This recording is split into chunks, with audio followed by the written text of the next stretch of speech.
This is KGW News at 11. Good evening. Thanks for joining us. I'm Tim Gordon, and we begin tonight with breaking news for the largest school district in Southwest Washington. Evergreen Public Schools and the Evergreen Education Association reached a tentative agreement on a new contract after bargaining all weekend long. This marks the end of a week and a half of picketing for teachers. We don't know yet what's included in the agreement, but teachers had been asking the district for more staffing, extra support for students with special needs, and a promised cost of living adjustment. Union members will meet tomorrow at 8 a.m. at Evergreen High School to vote on ratification of the new 3-year contract. If approved, classes begin tomorrow after a 2-hour delay. And because the strike shut down classes for the first 7 school days in the Evergreen district, those days will be added to the district calendar. He cared about us way past beyond football. Like every single person he tried to make a personal connection with. Well, students, family, and alumni gathered at Milwaukee High School to remember 59-year-old coach Roland Omular. He was a fixture in the Milwaukee community for more than 30 years and affectionately known as Coach Om. The longtime assistant football and track coach passed away suddenly on Friday night after a game at Park Rose. Hundreds showed up near the school's field tonight, lighting candles and swapping memories of the coach they say helped raise the kids of Milwaukee. Alumni from 2 decades ago joined the crowd, many saying they wanted one last chance to thank the coach that treated them like family. You know, didn't have any kids, so this was his family. You know, all the athletes that he coached, so he treated them like they were his own sons or daughters. You know, from peanut butter sandwiches to Gatorade out the back of his car. He turned me into the person I am today. You know, I give him all the credit, and I'm proud of who I am because of him. What a tribute. Well, there is a petition now to name the field at Milwaukee High School in Coach Om's honor. Well, just over a month ago, a Vancouver woman lost her life when a car crashed through her fence and into her living room. Today, family and friends gathered at a special place to remember Danielle Abrams. Ashley Grams talked with her family, who say what happened is senseless. A beautiful wedding venue filled with family and friends. November 13th would have been their 1-year anniversary. But instead of the joyous beginning they celebrated right here last fall, they're back to honor the bride who reached the end of her life too soon. I thought he was joking when he told me she had been hit by a car. And I said, I thought you guys were at home. And he said, yeah, she was on the couch and a car came through the house. Danielle Abrams lost her life on August 3rd, killed by a car that not only rammed through this fence, but into her Vancouver home. It changed my life forever. It changed all of our lives forever. Police believe the driver of the car was under the influence at the time of the crash. We always hail a cab, we always get a taxi, we take the Uber, we call a friend. There's no reason for it. It's so senseless. Now Justine and her family want justice. She's going to get to have many more Christmases and holidays and anniversaries with her family down the road, but we'll never get to have our sister back. And that was because of a decision she made. In Vancouver, I'm Ashley Grams, KGW News. Well, rescue efforts are underway for people who may be trapped under rubble from the deadly earthquake in Morocco. The quake hit on Friday. The death toll has climbed to more than 2,100, and more than 2,400 people were injured. Rescuers and the military are working now to dig through heavy debris to find any survivors. The 6.8 magnitude quake was Morocco's deadliest in more than 6 decades.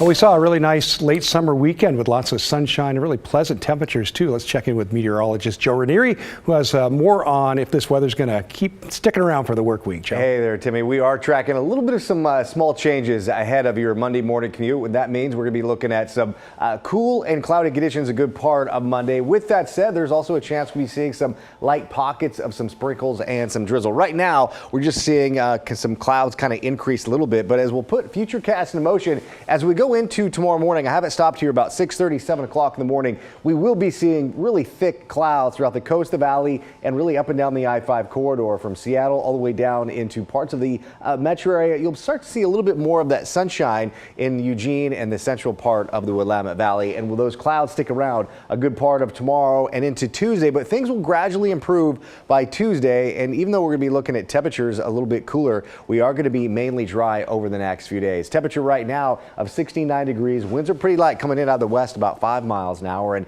throughout much of the metro area right now, we're looking at temperatures in the low to the mid 60s. So very pleasant night out there still, but we are going to be looking at a cool start for Monday.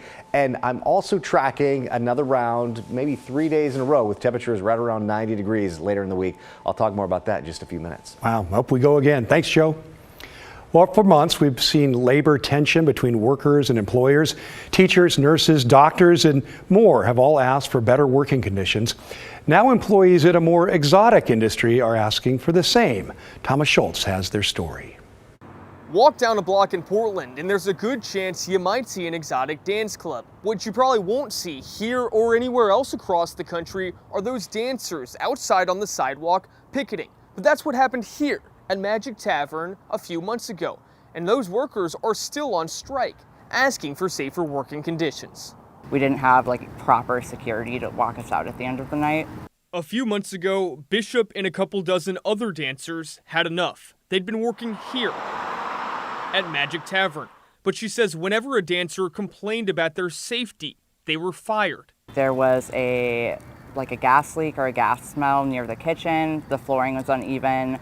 There wasn't really any security. The person who was doing security was also bartending and working in the kitchen. And she says the pole, a pretty important feature, wasn't installed properly either. So they did what plenty of workers do. They went on strike this spring and voted to unionize last week, becoming the second dance club in the country to do so, following the lead of a Hollywood club. It's constant unsafe work conditions, and we felt that as sex workers and as strippers that we deserve safe working conditions just like anybody else. But it's true, their situation is a little bit different. The dancers are independent contractors. They don't have a contract with ownership, who is not in favor of the unionization. In an Instagram post, management says independent contractors are free to work where they feel, quote, most at home. They say any further action hindering their business will be viewed as harassment. Still, a spokesperson for Actors Equity Association, which is helping the dancers unionize, says they do have a leg to stand on. They say the dancers are actually not independent contractors because they don't decide their shifts, their rates, or their clients. They say it doesn't matter that the dancers were paid on commission by clients. Since we're unionized now, our next step is to negotiate with the owner. And we're just waiting for him to come to the table and negotiate with us. They hope those negotiations begin soon and that this coming week the National Labor Relations Board will certify their union. But for now, they're out of work. And the Magic Tavern has kept the show going, hiring other dancers to climb that allegedly unsafe pole. In Northwest Portland, Thomas Schultz, KGW News.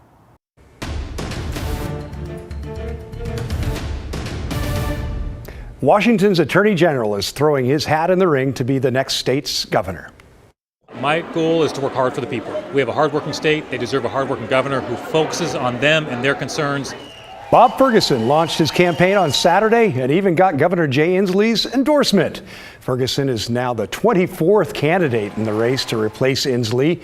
They include Democrats like State Public Lands Commissioner Hillary Franz and State Senator Mark Mullet. Republicans in the race include former Congressman Dave Reichert and Semi Bird, a former U.S. diplomat. A Republican hasn't been elected to the governor's office in Washington since 1985. Well, a Seattle business owner will spend a year and a half in jail for illegally dumping toxins into the sewer system that empties into Puget Sound. The indictment states it was part of a 10-year scheme allegedly being carried out at Seattle Barrel and Cooperage Company, where industrial and commercial drums are cleaned and reconditioned. The U.S. Attorney's Office says the process to do that involved washing the barrels in a highly corrosive chemical solution, and the company used a hidden drain to illegally dump the waste. And the business owner was questioned about it. When the county finally learned that he was dumping this to the sewer, he said that it was being done by a lower level employee in his plant without his knowledge and behind his back. Now the judge sentenced him to 18 months in prison with a $250,000 fine.